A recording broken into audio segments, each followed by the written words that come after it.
I'm all for, freedom of expression. That's fine. People need to be met where they're at. But D.I.D, as we've talked about for this past hour, is diagnosed in a very specific way. There are antecedents of severe childhood abuse, and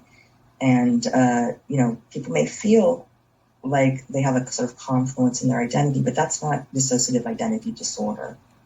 What are the most common symptoms of D.I.D? Yeah, this is a great question.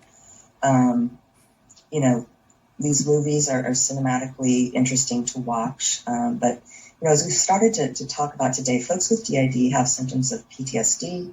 They have severe symptoms of depersonalization and derealization.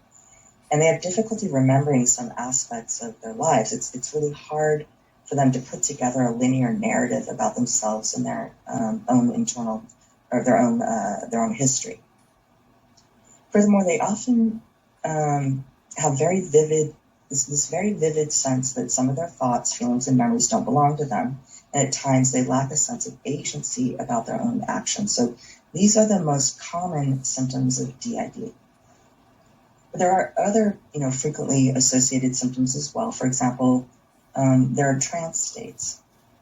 Individuals with D.I.D spontaneously go into autohypnotic trance states, and that's part of really what's driving dissociative symptoms. Another way to think about this is that they frequently spontaneously have a profound narrowing of their attentional field. They block things out. This profound narrowing of attention contributes to the lack of agency they experience with regard to their own thoughts, feelings, and actions.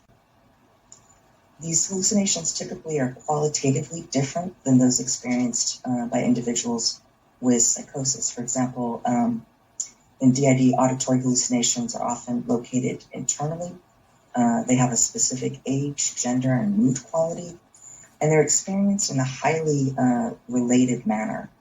And these two likely represent an autohypnotic phenomenon that's different than the type of auditory hallucinations that folks with psychotic disorders experience. Lastly, I guess I'd say that other frequent symptoms associated with D.I.D include depressed mood, suicidal ideation and self-harm behaviors, disordered eating, and substance use. There's also somatoform symptoms, which are quite frequent. And these are physical symptoms arising from a psychological rather than a medical origin. Beyond is how to ground themselves when dissociative symptoms, such as flashbacks, when they arise. Grounding skills can help remind people that they're safe. They may not have been safe back when the trauma occurred, but they are safe in the present moment. So it's a great thing for folks to learn how to do early on.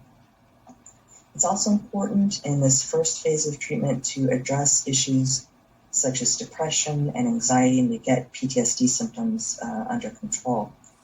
There's no medications specifically for D.I.D, but there are medications to treat some of these associated symptoms, so it can be very helpful adjunctively.